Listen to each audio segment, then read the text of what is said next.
aqui no Ednilson, lembra que o Ednilson veio aqui com aquela folha gigante lá? Que ele e o Gianni Collini, eles começaram a calcular as manchas, observar, né, e contar as manchas no Sol desde a década de 50 até agora. Se você vai fazendo isso por um longo período, o Sol ele tem um ciclo que dura aproximadamente 11 anos. Então, a cada 11 anos a gente passa por um máximo de atividade, depois cai, depois volta e tudo mais. Em novembro do ano passado, os astrônomos eles decretaram o início oficial do que a gente chama de ciclo 25. Então estão crescendo os números de manchas solares. E aí o pessoal sempre com essa dúvida, né? Ah, mas o que é essa mancha solar e tal? Então é o seguinte. Põe aí uma imagem na tela, Mulambo, para explicar melhor para a galera. Joga na tela. Coloca aí, escreve assim ali no Google, escreve assim, Sun Magnetic Field. Aí vai em imagens. Boa, pode pegar essa amarela, deixa eu ver, essa aqui, ó. Essa aqui, essa amarelona aqui, ó. Então, galera, é o seguinte, ó. Todo mundo conhece o campo magnético da... Ah, ela é pequenininha, né? Vai ficar ruim de ver, mas tem outras, eu vê lá, acho. deve ter outra. Aquela primeira lá dá também, se ela for grandinha. Essa aí também é legal. Vamos ver. Ei, tudo pequeno. Bem, é o seguinte, a Terra tem um campo magnético. O campo magnético da Terra liga o Polo Norte ao Polo Sul. Então, é um campo magnético que é só isso aí, tem a linha de campo. Se você entrar aí no Google agora e escrever campo magnético do Sol, você vai ver uma imagem parecida com essa. Olha a confusão que é o Sol. Não é só o Sol que é assim, qualquer estrela é assim. Então, o Sol ele não tem um campo magnético que sai bonitinho do Polo Norte até o Polo Sul. Como o Sol é uma estrela é um objeto altamente magnetizado, ele tem esses loops aqui, ó. Então, essa polaridade norte-sul, na verdade, ela se fecha em vários pontos ali do Sol. Em vários pontos do Sol acontece isso. E isso, o que que é? Isso é uma região, a gente chama de região ativa do Sol. Aí, ó, essa imagem aí tá bem bonitona, ó, ó que legal, ó, tá vendo? Então, ó, forma uma aqui, forma uma ali e tal. Isso são as regiões ativas, são as regiões de grande atividade magnética que tem no Sol. Enquanto tá tudo fechadinho, tá beleza, ó, tá fechadinho aqui as linhas de campo. De repente, por conta da atividade ser muito grande, essas linhas de campo elas simplesmente arrebentam. Quando elas arrebentam, toda aquela energia que está ali concentrada sai. É o que a gente chama de ejeção coronal, ejeção de massa coronal. E depois fica o quê? Fica uma região que é mais fria do que as outras regiões ao redor dela. E é assim que se cria uma mancha solar. A mancha solar ela é uma região que é quente pra caramba, só que ela é mais fria do que o entorno dela. E é onde acontece toda essa atividade solar, onde essas linhas de campo aí se arrebentam e tudo, porque o Sol é um objeto, é uma estrela, e uma estrela é um objeto muito mais complexo do que um planeta, por exemplo, que tem só o campo magnético ali, né, bipolar, que a gente chama. Tá? Então, as manchas são essas, são regiões mais frias e regiões ali onde você tem uma grande atividade magnética no Sol. O Henrique pergunta se algum meteoro poderia ocasionar algum dano ao Sol ou ele seria evaporado antes. Não só é evaporado, como muitos cometas são evaporados ou o Sol simplesmente engole esses cometas, cara. Lembrem-se que o Sol, se não me engano, ele é responsável por 99,8% da massa do Sistema Solar. Na verdade, o Sistema Solar é o Sol e uns restos de coisa. Esses restinhos de coisa somos nós aqui, por isso que nós somos nada, entendeu? No Sistema Solar nós não somos nada. Quanto mais no universo, pense nisso aí. Mas, cara, cometa pode bater no Sol, não causa problema nenhum. Asteroide pode bater no Sol, o asteroide não vai sobreviver até chegar no Sol. Mas cometas são vários. Então você tem os cometas chamados Sun Grazers, que é uma família de cometas que às vezes eles vêm e o Sol simplesmente engole eles. E não acontece absolutamente nada, tá? Nada, nada, nada. O Pedro perguntou se olhar eclipse com um filme fotográfico na frente dos olhos realmente faz sentido? Não faz sentido nenhum, cara. Aliás, vai ter um eclipse agora dia 30, né? Só que esse não é visível no Brasil, né? Não. Então vai ter um eclipse do Sol dia 30. Eclipse do Sol, cara. Só olhe com o filtro adequado. Aquele papel alumínio potente que você coloca na frente, aquele papelzão lá, é um filtro Mylar, que a gente chama, ou Bader, que você compra essas folhas. Aí você entra no Mercado Livre aí, escreve filtro solar Mylar. Não é papel MYLAR. alumínio, tá, Não é pessoal? papel alumínio, não. É que ele parece. Aí você compra uma folha daquilo lá. Ou o tal do filtro de soldador lá, número 14 para cima, que protege. Não olhe com radiografia, não olhe com negativo, não olhe com vidro esfumaçado, que o pessoal costuma olhar. Colocar 2 óculos. 2 óculos, não escuro. olhe com óculos escuro. Nada disso, tá? Nada disso. Agora, a minha grande bronca é o seguinte: ninguém olha para o sol nunca. Aí no dia do eclipse querem olhar, né? Não olhe, tá? Não E não olhe. tem que olhar mesmo nunca. O melhor jeito para você fazer, na verdade, a melhor maneira de você observar um eclipse e tal, é projetando. A melhor maneira de você observar o sol e estudar, se você não tiver o equipamento correto, é projetando o sol. Projeta numa parede, numa cartolina e fica tudo bem. Não olhe assim, tá? Inclusive, a gente vê até imagens quando tem algum eclipse que as pessoas estão com óculos, mas aqueles óculos, ele tem a proteção, tá com um filtro próprio para observar o sol, tá? Isso aí. Para observar o eclipse. Exatamente. E torra a sua retina na hora, tá? E não só torra a sua retina, né? Causa muito problema. Tanto que o nosso querido Galileu, né? Ele ficou cego, porque ele observava o sol desse jeito e acabou ficando cego. Conheço uma pessoa também que quando ela era criança, ela viu um eclipse. Depois de muitos anos, teve problema na vista. Por quê? O médico, quando chegou, falou assim, cara, sua retina está queimada, você deve ter visto um eclipse sem proteção. Tome muito cuidado. Muito. É que antigamente, até na TV falava isso, né? Para a gente olhar com uma radiografia e tudo mais, não tinha essa noção que a gente tem hoje. Mas até na TV era divulgado isso. A melhor forma de observar um eclipse. Exatamente. Cleo Lindsay mandou vintão. Vintão, opa. Propulsão de foguetes no espaço. Vácuo. Como é possível o empuxo se não existe atmosfera? Um abraço. Boa, garoto. Por isso que você tem os motores que funcionam no vácuo, são totalmente diferentes dos motores que funcionam no que a gente chama de nível do mar. Vamos pegar o Falcon, né? Então, o Falcon 9, você tem o Merlin 1D, que é o do primeiro estágio. E depois você tem o Merlin Vacuum. Como que você consegue propulsão no vácuo? Então, isso aí é uma coisa muito legal, cara, porque no vácuo, ontem mesmo, né? Foi ontem, né? Quando a Crew Dragon chegou, a gente conseguiu ver uma imagem muito bonitinha dos motores ali, Draco dela, funcionando. Basicamente é o seguinte, cara, se você está no vácuo e você joga qualquer coisa para trás, você anda para frente. Então, na verdade, é muito simples, entendeu?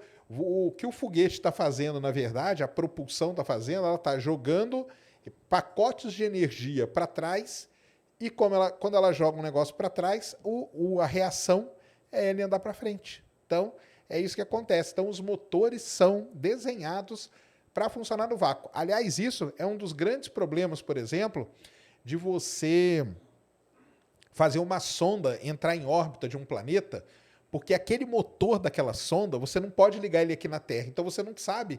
Você mandou uma sonda para Marte, ela viajou 9 meses, 8 meses, sei lá. Você não sabe se aquele motor vai funcionar na hora que ele entrar na órbita. Porque aqui na Terra você não pode testar. Se você testar um motor que funciona no vácuo aqui na Terra, você arrebenta o motor. Então, é isso que acontece. Mas não é tão difícil, é um negócio totalmente dominado, que é assim, você joga alguma coisa, igual os motorzinhos lá, eles ficam jogando, né? A Apollo tinha isso, os ônibus espaciais tinham isso, que eles manobravam, a Dragon tem isso, todas eles têm, tá? Então, não é tão complicado.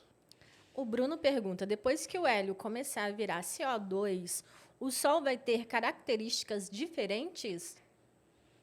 Mas o hélio não vai virar CO2 não, viu, cara? A sequência é assim, o hidrogênio se funde e vira hélio, o hélio se funde e vai virar, se não me engano, é nitrogênio, depois oxigênio, depois carbono e tal. Sim, o Sol vai ter características diferentes. O Sol, ele tem como ele é uma estrela tem uma vida. Então, o Sol hoje, ele é um tipo de estrela. A gente chama de anã amarela, se não me engano. Ela tem até uma classificação, tipo G6 e tal, que é a classificação do Sol astronomicamente falando. Por quê? Porque ele está nesse momento da vida dele de queimar hidrogênio, fundir hidrogênio em hélio. Quando ele for fundindo hélio, fundindo nitrogênio, oxigênio, ele vai virar outro tipo de estrela. Vai virar uma gigante vermelha, não uma super gigante. Uma gigante vermelha. Depois, a gigante vermelha vai perder as camadas e o Sol vai virar uma anã branca. Então, basicamente, esse é o ciclo aí. Tá queimando combustível, né? Tá queimando combustível, isso aí. O José Reis mandou 10,90. 10,90. Qual a velocidade que o Sol... Gira? Não, calma ainda que subiu. Qual a velocidade que o Sol se move no espaço? Cara, excelente pergunta, hein? Vamos ter que consultar ali, porque o Sol ele gira, né, em torno do centro da galáxia, tá? E ele demora 430 milhões de anos, se não me engano, para dar uma volta ao redor do centro da galáxia.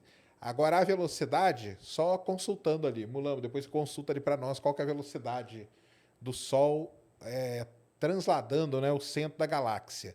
Tá? Mas o Sol tem uma velocidade, sim, gira em torno do centro da galáxia e dá até para fazer uma conta, né, que você pegar, acho que é 430 milhões de anos e o Sol tem 5 bilhões de anos, arredondando, dá para você saber quantas vezes, mais ou menos, o Sol, quantas voltas, né, o Sol deu ao redor do centro da galáxia, basicamente. É 400? Achei que era 200, É 200? e pouco. Eu achei que sim. É alguma coisa assim. É 230 ou 430 milhões de anos. Tem que perguntar para assim. inteligência Tem que artificial. perguntar para a nossa inteligência artificial ali. Já responde.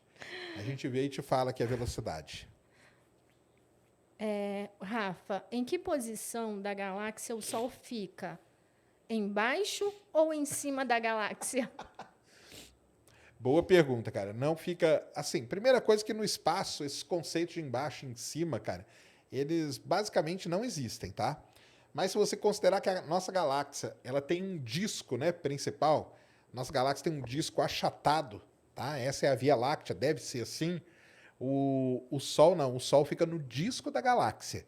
Ele não fica em cima do disco nem embaixo do disco. Aliás, tudo fica girando nesse disco. O que fica em cima e embaixo do disco são aqueles aglomerados globulares lá, que o Rafa, que veio aqui, né, estuda. Sim. Lá da USP, entendeu? Aí os aglomerados globulares ficam em cima e embaixo do disco galáctico. O Sol não, o Sol fica num braço espiral da Via Láctea, localizado nesse disco, tá? Que é um disco achatado assim. Um disco plano, pra galera que gosta. Pessoal que gosta do... Matheus Marcelo mandou 5. Sérgio, poderia explicar a diferença entre órbitas keplerianas e não keplerianas? Cara, órbita kepleriana são as órbitas aí que basicamente seguem as leis de Kepler, né? Que é aquele lance da órbita ser elíptica, da velocidade, né? Da estrela estar mais perto de um dos polos ali da elipse, de quando o objeto passa mais perto da estrela, ele anda mais rápido que ele está mais longe, porque ele tem que cobrir o mesmo espaço, tudo mais. Isso são órbitas keplerianas. O problema é que isso funciona quando você tem, tipo, o Sol, uma estrela bonitinho.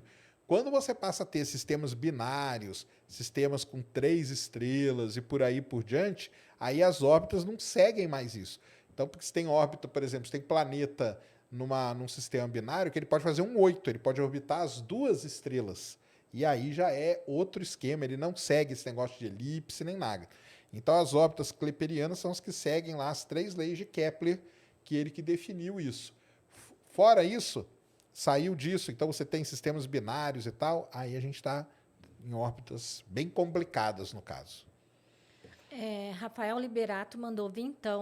Valeu. Boa noite, Serjão e Ned. Mercúrio, Vênus e Terra serão, entre aspas, engolidos quando o Sol se tornar uma gigante vermelha e os demais planetas do Sistema Solar. tendem a se tornar planetas errantes ou continuarão em sua órbita atual? Ótima pergunta, cara. Na verdade, até Marte vai ser engolido, viu? Nessa brincadeira aí. E é uma coisa muito interessante isso que você falou, porque já fizeram essa simulação, esse estudo e tudo mais. Sabe qual objeto do sistema solar que vai estar na zona habitável? Europa. Por isso que o pessoal fala tanto de procurar vida em Europa e tudo. Porque daqui a 5 bilhões de anos, Europa, o satélite de Júpiter, vai estar na zona habitável desse Sol aí novo não é que vai aparecer, né? Mas desse desenvolvimento aí da vida do Sol. Agora nós, vamos embora, vamos para dentro do Sol. Isso é muito legal, porque como que os astrônomos acabaram chegando nessa conclusão? Eles começaram a observar um tipo de estrela chamado anã branca, e eles começaram a detectar planetas ao redor de anã branca. Aí você fala assim, ué, mas não pode ter planeta ao redor de anã branca, porque a anã branca é uma estrela que morreu.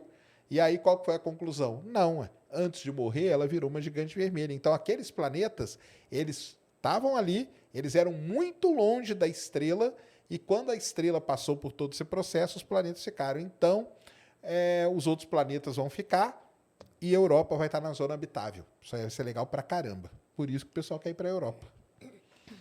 O Brito perguntou: de que maneira a atividade solar impacta a atividade humana aqui na Terra? Cara, atualmente é muito grande a nossa preocupação, né? Todo esse monitoramento, esse monte de imagem que a gente tem do Sol hoje, é por quê? Porque nós somos uma civilização tecnológica. Então, a gente depende hoje de internet, todo mundo, desde a hora que você acorda até depois que você dormiu, você depende da internet. A gente depende de satélites. Hoje dificilmente alguém sai de casa sem ligar um GPS. Mesmo que você saiba o caminho, você ainda liga, entendeu? Então a gente depende de satélite, a gente depende de internet, a gente depende dos meios de comunicação e tudo. E essas atividades solares, dependendo do nível delas, elas podem causar problemas. Por exemplo, semana passada teve uma grande explosão no Sol que foi em direção à Terra. Quando essa massa de partículas chegou, ela causou um blackout nas comunicações via rádio. Então, o cara que está lá perdido no meio do mar, ele tenta se comunicar via rádio com alguém, ele não conseguiu naquele momento. Depois passou. Por isso que o Sol é tão monitorado, tão estudado. Lembre-se que lá nos anos 1889, teve um evento chamado Evento de Carrington. Foi a maior explosão que a gente já detectou no Sol. Na época, o que mandava na Terra era telégrafo. Quando essa explosão solar chegou aqui no Sol, aqui na Terra, o que aconteceu? Queimou toda a rede de telégrafo da Terra. Então, nós dependemos de energia elétrica, nós dependemos de comunicação, satélite, tudo. Então, nós somos muito dependentes e o impacto é muito grande mesmo. E essa questão do monitoramento do Sol é importante exatamente para se fazer uma previsão de quando isso pode acontecer novamente, igual a gente faz previsão do tempo. Então, por isso que é importante estudar o Sol. Isso mesmo. Tanto que a ciência que estuda isso, ela chama-se Space Weather, que é clima espacial. Por quê? Às vezes vem aí uma massa de partícula, você manobra o satélite para ele não pegar isso, ou você melhora a proteção do satélite. Astronauta não pode sair para fazer caminhada espacial. Se tiver uma caminhada espacial, eles adiam, né? Exato. E agora, há pouquíssimo tempo, nós vimos o que aconteceu com os Starlinks, entendeu? O que aconteceu? Eles estavam numa órbita baixa ainda, não tinham ido para a órbita final deles. Quando essa massa de partículas chega na atmosfera da Terra, a atmosfera fica mais densa. A atmosfera mais densa, aquele satélite ali, ele não estava preparado para aquele tipo de atmosfera. Então, aumentou o arrasto, ele caiu, caíram todos de uma vez por conta disso. Então, esse monitoramento é muito importante hoje. Teve até gente comemorando, né, essa queda. Opa, muita gente comemorou, pra caramba. Ainda mais do Elon. Pô, bilionário se ferrando, a galera vai a loucura. O Marcelo Lemos, ele mandou 10. Valeu, Marcelo. Sacane, explique o Big Bang como era antes. Não é do Sol, hein? Nós somos mercenários, né? Dezão vale.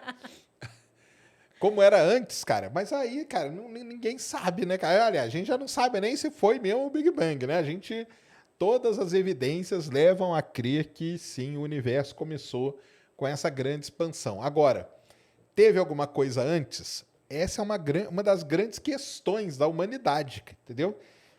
O próprio Stephen Hawking já conversou sobre isso. Aliás, tem um vídeo lá no meu canal, assistam lá, onde eles discutem isso aí. Será que teve alguma coisa antes do início do universo? O que teve antes do início do universo? Existem teorias para explicar isso. Existe teoria que diz que o universo nunca teve início e nunca vai ter fim. Vai ficar num ciclo. Então, antes dele morrer totalmente, ele tipo que renasce de novo. Agora, teve alguma coisa, teve um ponto zero onde tudo começou, onde a flecha do tempo começou a disparar, o que teve antes dela? Isso aí, cara, é muita divagação, cara, para tentar entender isso, viu? Ivan Rosa pergunta: como se deu a formação do Sol? Boa, Ivan. Ótima pergunta. Então, é o seguinte, o Sol é uma estrela, né? Então ele se formou como basicamente todas as estrelas se formam. Como que acontece isso? Lá no universo, estava lá 5 bilhões de anos atrás, uma nuvem de gás e de poeira, quietinha ali. Muito gás e muita poeira. Mas, relativamente perto dessa nuvem, hoje a gente já sabe até quantas foram, explodiram mais ou menos umas 15 supernovas. Quando uma supernova explode, uma supernova é uma estrela muito grande que na hora que está queimando o ferro ali, que é o último elemento, ela não aguenta e acaba explodindo. Quando ela explode, ela gera uma onda de choque. Essa onda de choque ela vem viajando pelo universo, só que não pode estar muito longe. Por isso que perto da onde estava essa nuvem de gás, onde nasceu o Sol, tinham mais ou menos 15 supernovas que explodiram quase que ao mesmo tempo. Essa é a conta que tem hoje. Quando essa onda de choque atravessa essa nuvem de poeira e gás, a nuvem estava ali quietinha. De repente, por conta dessa onda de choque, essa nuvem começa a se aglutinar. Então a poeira e o gás começam a se aglutinar em alguns nódulos nessa nuvem aí. E são essas aglutinações que começam a crescer, vem outra onda de choque, agita mais ainda, vem outra onda de choque, agita mais ainda. E são essas aglutinações que acabam formando as protoestrelas. Não, uma nuvem não forma uma só, formam várias, que a gente chama hoje de aglomerado aberto. Então, quando a gente coloca a imagem das Pleiades aí, o Mulambo, a gente já colocou aqui, a gente forma o que a gente chama de um aglomerado aberto, não é o globular. O globular é aquele que parece uma bolinha de estrelas. A gente forma um Pleiades. Aí, coloca imagens aí, ó. A gente forma um aglomerado aberto. Essa primeira onda aí tá legal. Então a gente forma um aglomerado aberto de estrelas. Todas essas estrelas no aglomerado aberto nasceram na mesma, basicamente juntas.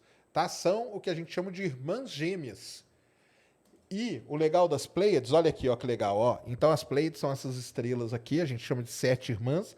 Mas vocês estão vendo essa nebulosidade aqui? Essa nebulosidade é o resquício dessa nuvem de poeira e gás onde elas se formaram. Então, começa a formar esses nódulos nessa nuvem zona de poeira e gás. Isso aí começa a girar, você cria uma protoestrela, depois disso você cria uma estrela. Então foi assim que o Sol nasceu. O Sol nasceu num ambiente muito parecido com esse aqui das Pleiades, com várias irmãs. Tanto que a gente até falou aqui aquele dia aqui com o Rafa, com os meninos aí da USP, que uma grande linha de pesquisa que tem hoje é descobrir as irmãs gêmeas do Sol, aonde elas estariam. Tá? Porque o Sol nasceu nesse ambiente aqui, agora onde elas estariam. Então tem um pessoal que tenta estudar isso. Mas foi assim que o Sol nasceu e é assim basicamente que nascem todas as estrelas. Como que a gente sabe disso? Até um certo momento, tudo era teoria. Mas aí os telescópios começaram a evoluir e tal, veio o nosso querido Hubble, e a gente começou a olhar dentro de nebulosas. Então a gente consegue ver essas protoestrelas se formarem dentro de nebulosas, como um grande berçário estelar que a gente tem, a nebulosa de Órion.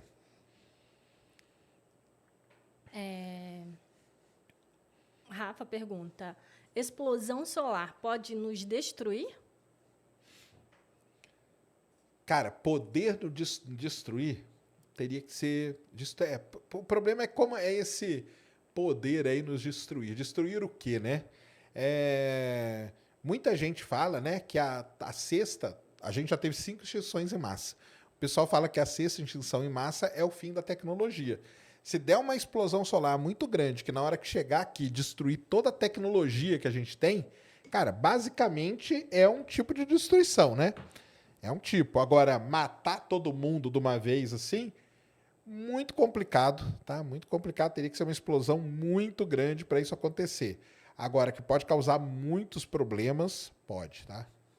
É que também tem a questão da distância da Terra para o Sol, né? Porque quando a gente vê aquelas ejeções de massa coronal, o tamanho que ela é, quando coloca em comparação o tamanho da Terra, que tipo é um pontinho, mas devido à distância a gente fica os efeitos que acabam chegando aqui, né? São um pouco menores, né?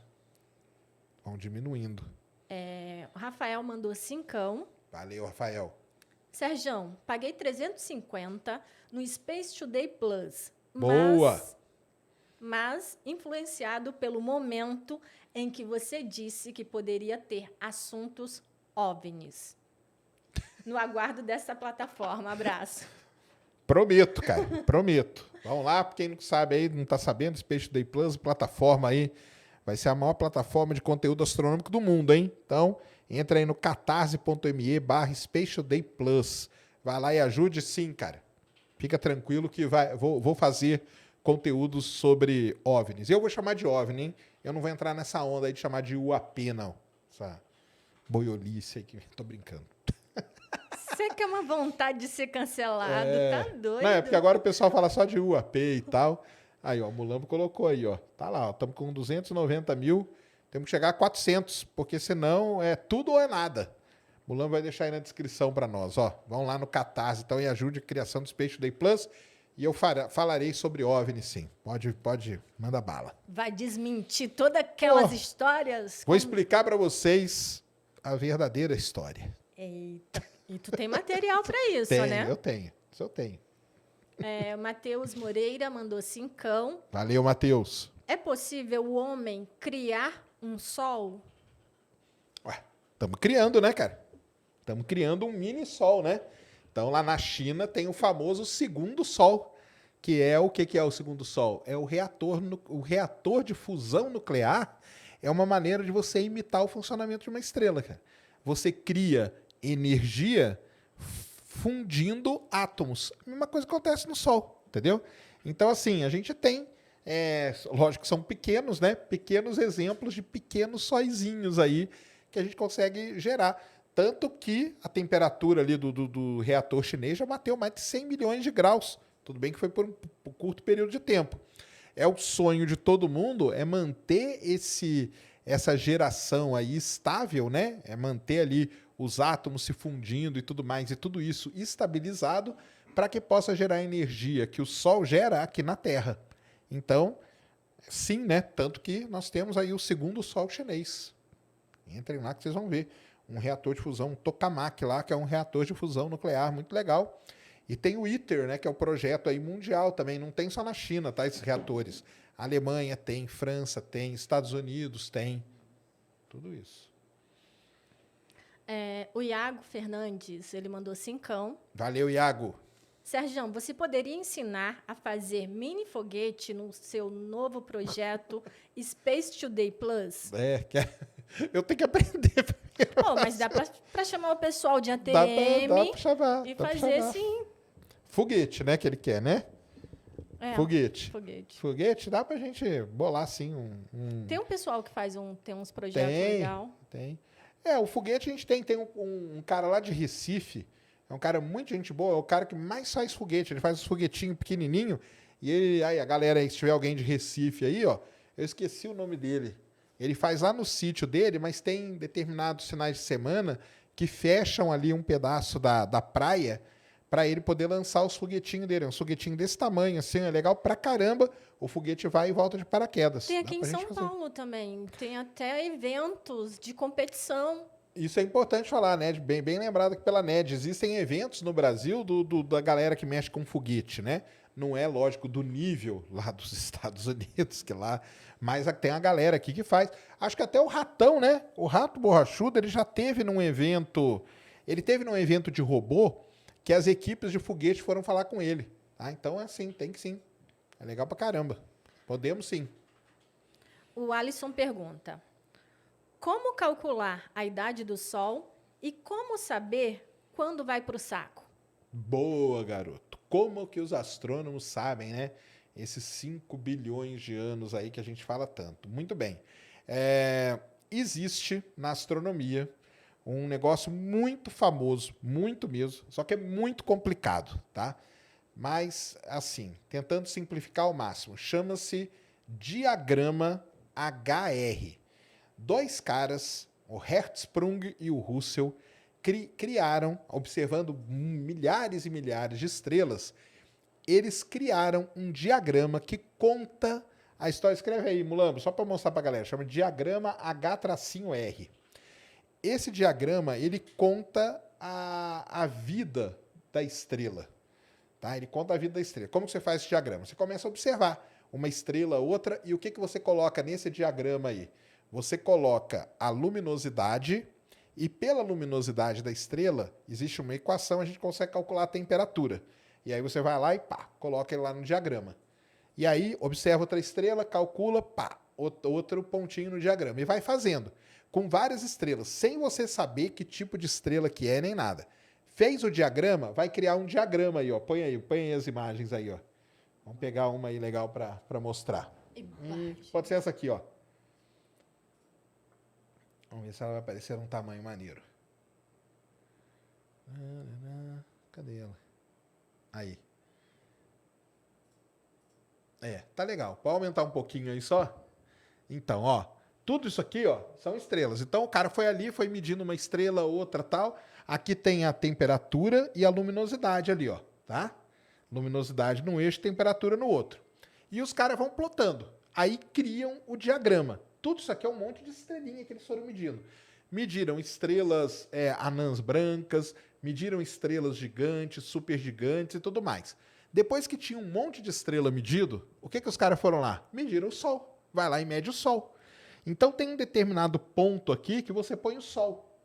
E na hora que você põe o Sol nesse gráfico, o Sol, essa diagonal aqui, ó, que aparece um monte de estrela aqui concentrada, eles deram o nome de sequência principal. E o Sol, ele está bem no meio dessa sequência principal. Então, cara, com isso a gente sabe exatamente quanto tempo o Sol demorou para chegar até esse ponto e quanto tempo ele vai demorar para percorrer o resto e navegar aqui pelo nosso querido diagrama HR. Então, esse aqui é o famoso diagrama, é esse diagrama aqui que conta a vida das estrelas, é a coisa mais importante para quem estuda estrela. Então, o cara que estuda estrela, observa um aglomerado globular lá, ele faz o diagrama HR, observa um aglomerado aberto, faz o diagrama HR, porque é nesse diagrama que você vai contar toda a historinha da estrela.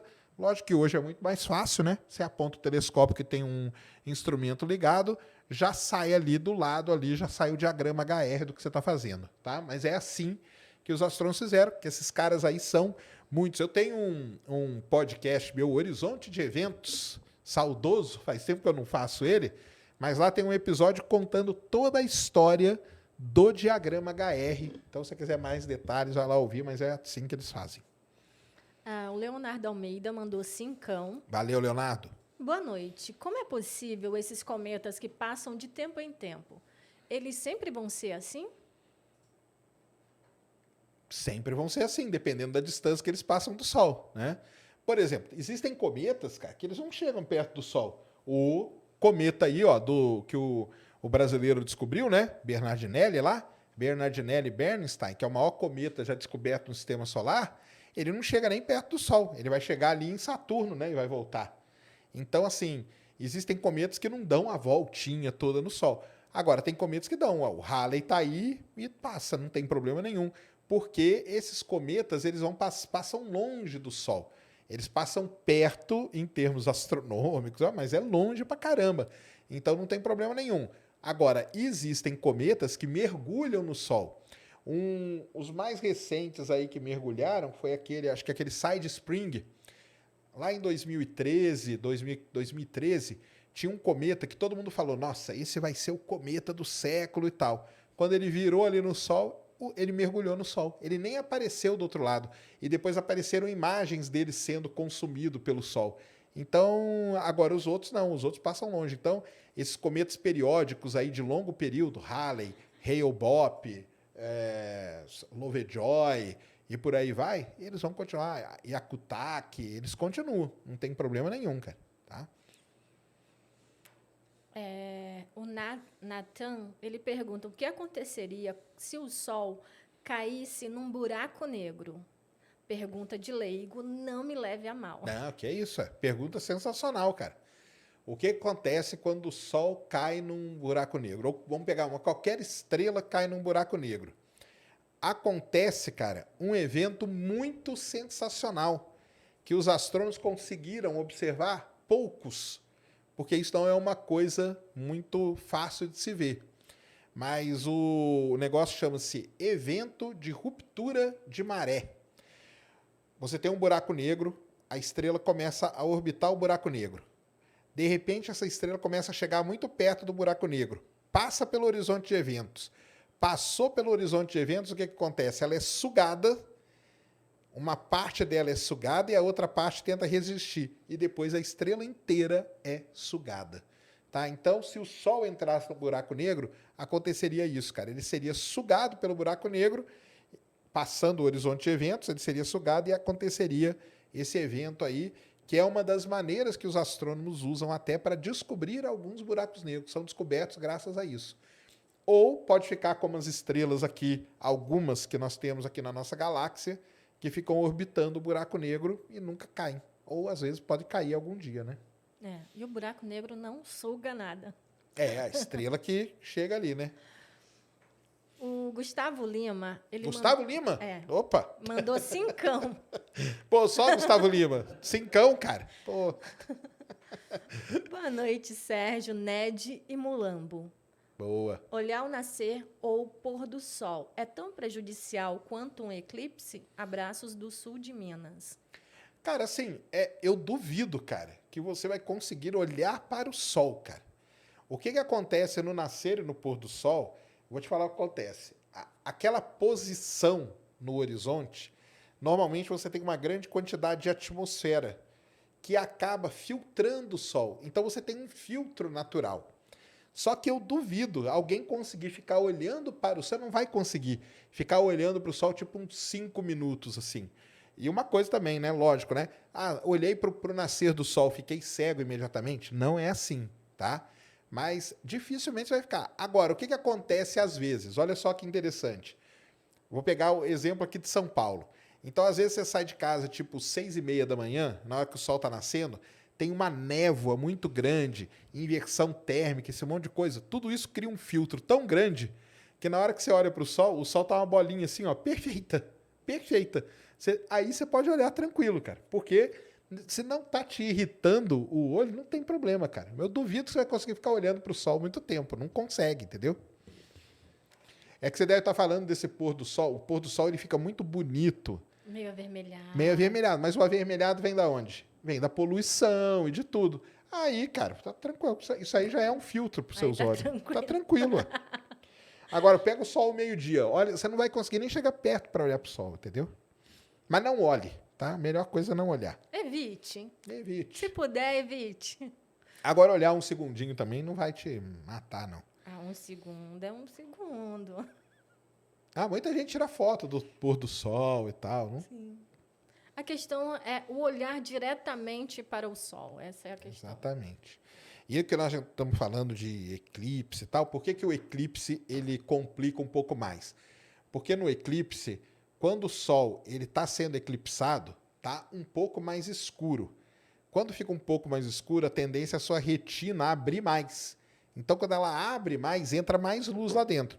Quando você olha para uma coisa muito brilhante, a sua retina fecha automaticamente. Então, ela bloqueia essa luz. Então, é isso que acontece. Temos Sparks. Opa, tem Sparks? Manda na tela. Sparks, vocês aparecem na tela, tá? É, a NET que mandou? A NET! A NET que mandou. A maioria das estrelas do universo são binárias. Se o Sol teve uma irmã. Ah, boa, hein, Ned? A irmã do Sol. Isso aí. Então, é aquele negócio lá, né? O que aconteceu? Tem o pessoal que procura as irmãs gêmeas do Sol. Aquela, igual as Pleiades ali, né? Nascem as estrelas, elas nascem todas juntas. Só que elas começam a se movimentar de forma diferente e acabam se afastando. E aonde que elas foram parar? Então tem grupos e grupos de pesquisa hoje que estudam onde estão as irmãs gêmeas do Sol. O Sol não deve ter tido uma só, deve ter tido várias irmãs. E o que a Ned falou é verdade, a maior parte das estrelas são binárias. O Sol acabou ficando sozinho. Pode ser que tenha irmãs gêmeas do Sol que ficaram juntas por aí. Aliás, o Melendes, né, aqui na USP, ele é um dos expoentes aí em procurar as irmãs gêmeas do Sol. Porque olha só qual que é a ideia dele. Todo mundo quer procurar o quê? Um exoplaneta parecido com a Terra. Ele pensou um pouco diferente. Ele falou assim, vamos procurar uma irmã gêmea do Sol? E aí a gente vê se ela tem um planeta, porque aí tem a chance de ter um planeta parecido com o nosso. Então essa que é o tchan. Tem um sistema planetário parecido, né? Exatamente.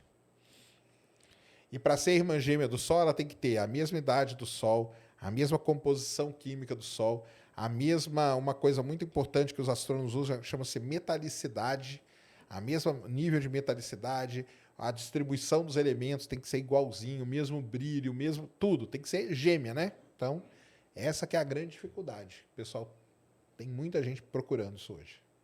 Itan Mendes mandou 5. Opa, valeu, Itan. Professor Sacani, é possível existir um planeta habitável orbitando uma anã branca?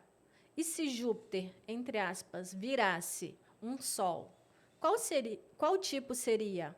Amo o teu trabalho. Valeu, obrigado, cara. Bem, Júpiter não tem como virar uma estrela, tá, galera? Esse negócio aí, que Júpiter é uma estrela que não deu certo. Não é, tá? A formação de Júpiter é uma formação de planeta. Não é uma formação de estrela. A formação de estrela é aquela que eu expliquei para vocês. E os planetas? Os planetas se formaram depois, quando um disco protoplanetário ficou girando ao redor da estrela e tal. Júpiter, para se transformar numa estrela, ele teria que ter, no mínimo, 80 vezes a massa que ele tem hoje. Então, não viraria uma estrela. Se por acaso ele virasse, seria uma estrela, uma anã, uma estrela bem pequena e tudo mais, tá? Isso é uma parte. A outra parte, o que é mesmo que ele perguntou? Tu? Sobre se é possível ver um não. planeta Um planeta habitável numa anã branca. Pode ser, porque como que você calcula, né, a zona habitável? A zona habitável depende de cada estrela. É aquilo lá que eu falei. Quando o Sol virar gigante vermelho e tal, Europa vai estar na zona habitável. Quando o Sol virar uma anã branca, vai ter ali. Então, existem também estudos hoje que procuram esse tipo de planeta na zona habitável. O planeta está na zona habitável não quer dizer que o planeta tem gente morando lá. Habitado. Tá? Exatamente. É habitado, né? Exato. É aquela questão. Basicamente, a zona habitável é um local propício para a água líquida existir na superfície. Basicamente é isso. E não necessariamente que existe vida naquele planeta. É a quantidade de energia que o pessoal calcula. A zona habitável é definida... A quantidade de energia que chega naquele objeto é exatamente igual à energia que chega aqui na Terra vinda do Sol. Então, para cada estrela se calcula essa energia aí, é onde a água fica líquida. Mas a anã branca, tipo, o planeta não estaria muito frio para ter água na superfície? Ou ele teria que estar muito perto da estrela, né? Então, aí, exatamente. Marcos Otávio mandou vintão. Valeu, Marcos.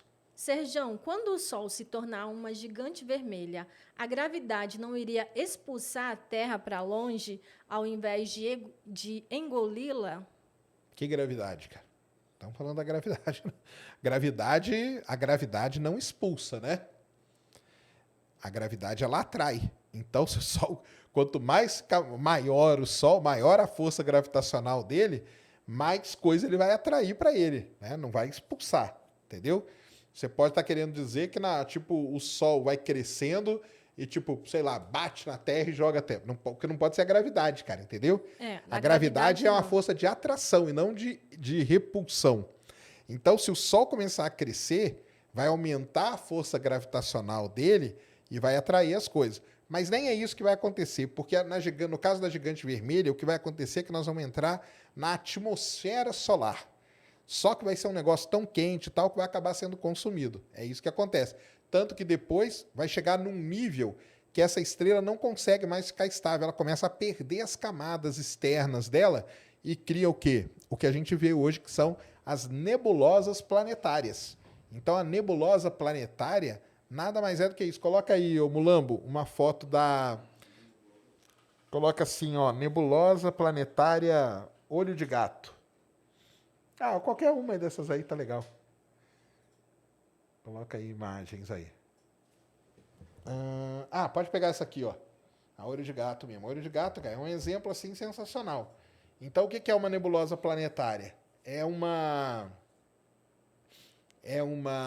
Ó, aqui no meio você tem uma anã branca, uma estrela, e essas conchas aqui que você vê, ó, tá vendo essas conchas aqui, ó?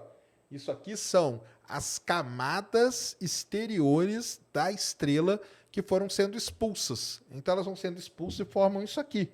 E aqui no meio vai ficar o Sol. Então, isso aqui é mais ou menos um retrato do que deve ser o Sol daqui a uns 5 bilhões de anos. Tá? O Sol deve virar uma nebulosa planetária e a Terra consumida. Mas a gente não vai ver, não. Não vamos estar aqui, né? 5 bilhões é um bom tempo, né? Rafael, ele mandou vintão. Valeu, Rafael. Boa noite. O que podemos dizer sobre o centro do universo em Tulsa, em Oklahoma, Estados Unidos, e sobre o eco que se faz neste círculo? Também não entendi. Não entendi nada. Como que é? Coloca aí, Mulambo. Eco no círculo em Tulsa. Vamos ver o que é isso, cara. É que vocês vêm com os negócios. Eu não sei o que vocês ficam fazendo na internet, cara. Pô, vai lá, assiste o Space Today, Ned Oliveira, né, Ned? Vocês ficam vendo uns negócios muito de louco. Eco no círculo de Tulsa. Existe isso? Círculo, né? Acho que é círculo, não é? Então. Podemos dizer sobre o centro do universo em Tulsa, em Oklahoma, Estados Unidos, e sobre o eco que se faz neste círculo. Aí, ó, já achou. Achou. Tá vendo? Existe um centro do universo em Tulsa, nos Estados... não, cara, pelo amor de Deus, cara. Vamos dar a view aqui pro Mega Curioso, viu, Mega Curioso? Depois você ajuda nós. Cara, isso não existe isso não, cara, tá? Isso aí deixa quieto, cara. Isso aí é coisa de maluco, cara, entendeu? Mas não é centro de universo aqui, cara. Não tem universo, cara, não tem. Você tem um centro. Agora o pessoal, onde que aconteceu o Big Bang? Ele não aconteceu num ponto determinado, entendeu? Como que a gente sabe disso? Cara, a gente olha para todo lado que a gente olhar no universo, a densidade de estrelas, né, é o que a gente chama de universo isotrópico e homogêneo. Ele é a mesma coisa. Agora, isso aqui deve ser coisa de maluco, cara. Criado em meados da década de 80. Então, aí, já começa aí, década de 80. Essa época era uma década perigosa. Após um incêndio que forçou a reconstrução de uma ponte em Tulsa, o centro do universo é um pequeno círculo de concreto de 30 polegadas, menor que os telescópios que a galera tem aí. Feito de 13 tijolos, que possui 2,5 metros de diâmetro. Vai baixando aí, ó. Mas o que isso tem a ver com o centro do universo? Vamos ver o que os caras explicam. O governo de Tulsa atribuiu esse nome à estrutura por ela apresentar algumas anomalias acústicas. Quando a pessoa se posiciona dentro do círculo menor e fala algo, é gerado um eco em um volume... tu tá de brincadeira comigo. Também o governo de Tulsa não tinha nada para fazer, né? Mas com certeza deve gerar muito turismo. Até hoje não encontraram uma resposta definitiva para esse tipo de anomalia. Apenas teorias, sendo que algumas delas, as mais óbvias, apontam para fantasmas e dimensões... As mais óbvias, né? As mais óbvias. O Mega Curioso também é foda. As mais óbvias. Então esquece esse negócio, cara. Tem coisa melhor para você ver na internet, viu? Nem sabia disso aí. Sabia disso, né? Não, tô sabendo agora. Nunca tinha ouvido falar do Tulsa. E essa questão, o centro do universo, se existisse ou se existe um centro do universo, para a gente, entre aspas, encontrar, teria que saber o todo do universo, né? O tamanho. A gente não sabe. Exatamente. E te garanto que não ia ser nem Tulsa, cara. E nem naquele círculo de concreto ali. Mas fantasma Aí, poderia como ser. chama o cara que perguntou? Aí eu te refuto, cara. E o pessoal que fala que o centro do Rafael. universo, Rafael, fica aqui, ó, na Chapada aqui, ó, em Goiás aqui, ó. Entendeu? E aí? E agora? Como que fica? Porque ali é o centro, cara. É ali que tem toda uma energia e tal. Tá vendo como que é essas teorias de conspiração? Eu monto uma aqui pra você agora. Putz, eu achando que era E lá ainda no... vendo uns terrenos ali, hein, em Goiás. Eu achando que era lá no Triângulo Triângulo das das Bermudas, Bermudas. né? Então, Achei que lá era o centro do universo. Marcelo Souza mandou 10. valeu, Marcelo.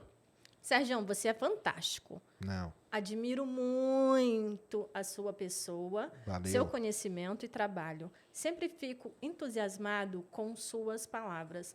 Você é a minha inspiração para a volta da faculdade. Boa. Um salve de São José dos Campos. Ô, garoto, volta aí, estuda e se forma logo.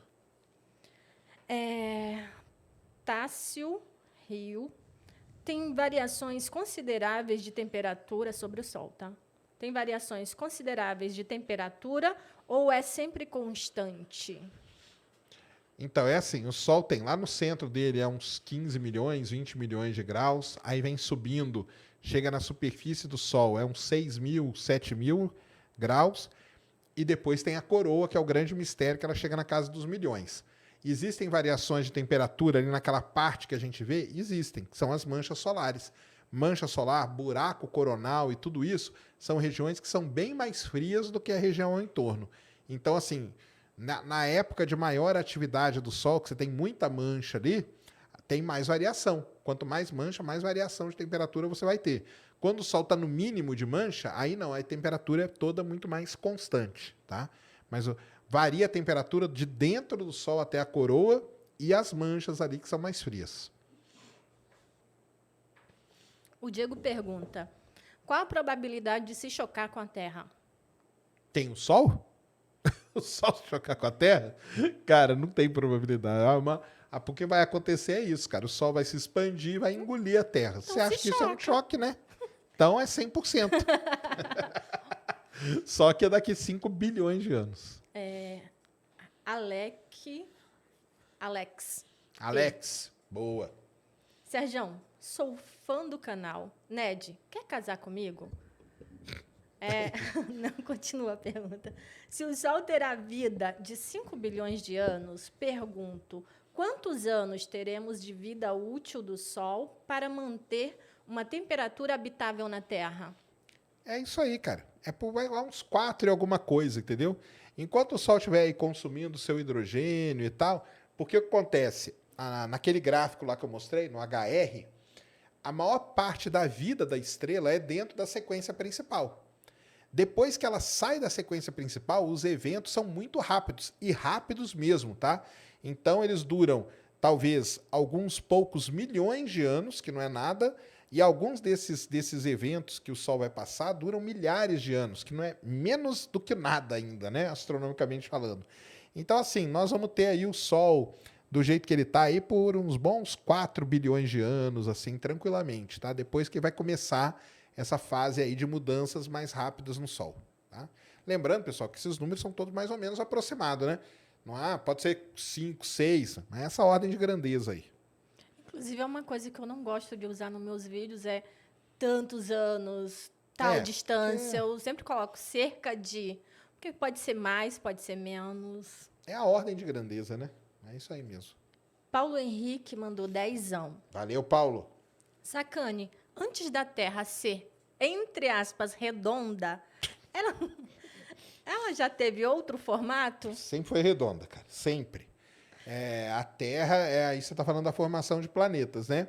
Então, como que os planetas se formam na teoria mais assim aceita no momento, na hipótese mais aceita? Pequenos pedacinhos de objetos que tinham aqui começam a se juntar, se aglutinar e acabam ficando redondos, e aí com a força da gravidade e com a pressão eles entram em equilíbrio hidrostático, que a gente chama isso, quer dizer uma coisa redonda, ela está em equilíbrio hidrostático, e aí acabou. A Terra sempre foi redonda, ela não teve outro formato. Ela não teve um formato e aí veio alguém e moldou ela redonda. Não, isso aí é do processo de formação. Tipo, ela não era retinha e Não depois era foi plana e depois foi engordando. engordando. Nem era reta e depois um bicho de um lado e outro do outro puxou. Não tem nada disso, cara. Nem fica em cima de uma tartaruga ou de um, como que o pessoal chama? Elefante. O Elton, ele mandou $5 canadense. Sérgio, responde aí. Quando o segundo sol chegar para realinhar as órbitas dos planetas? Isso aí, Cássia Eller, né?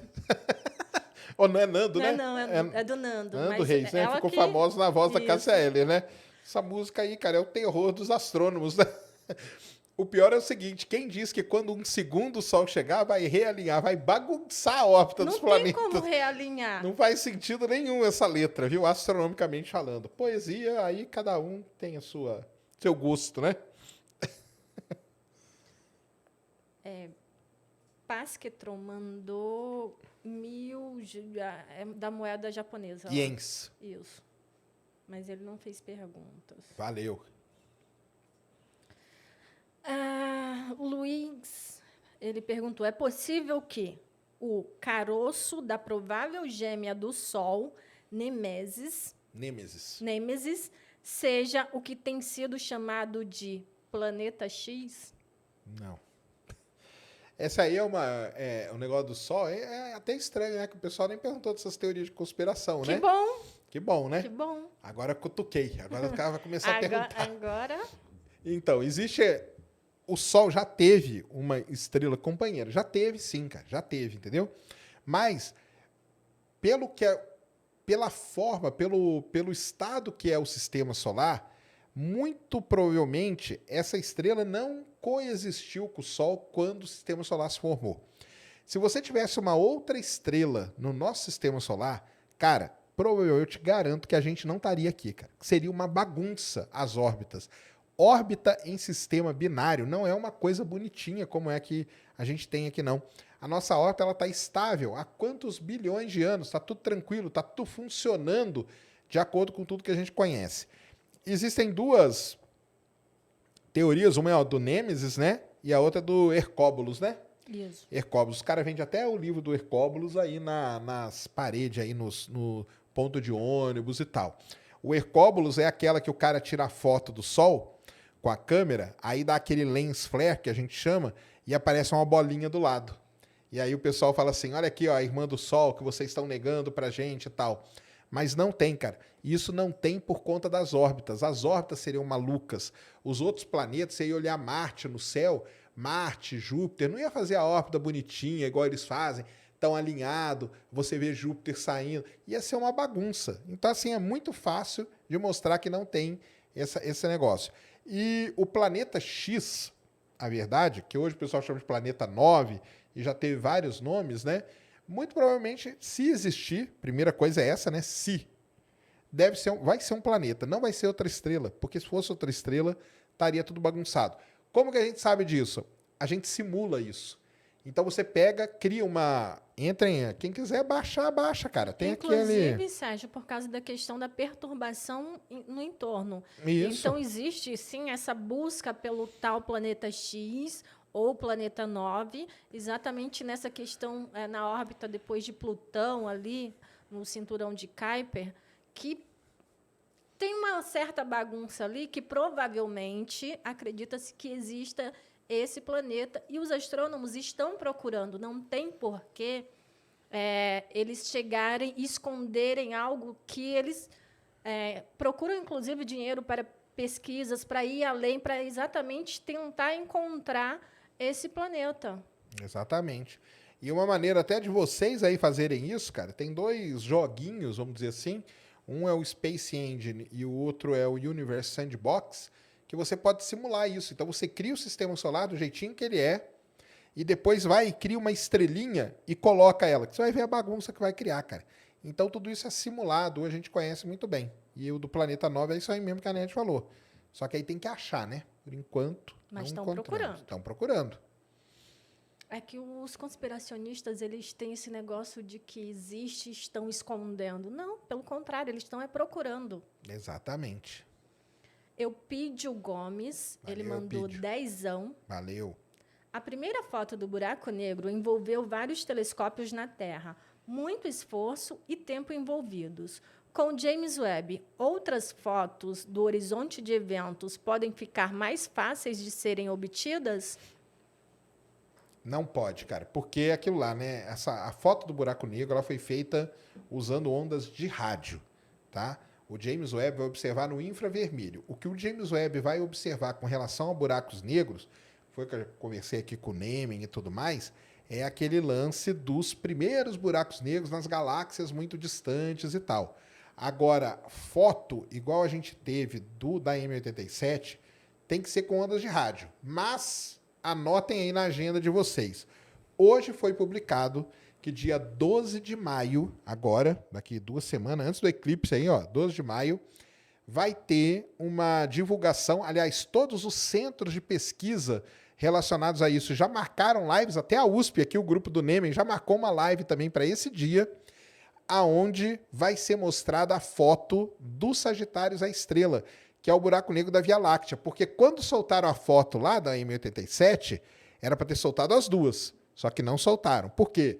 É mais complicado, nós explicamos tudo aqui. Volta aí no negócio do Neming aí, ouça lá que você vai ver, tem toda a explicação do porquê que é mais difícil fotografar o nosso buraco negro. Só que agora conseguiram. E dia 12 de maio vão divulgar isso. Então já anota aí na agenda que vai ser legal pra caramba, tá? Isso. Vai ser um evento mundial, igual foi a da foto do buraco negro lá em 2019, vai ser agora.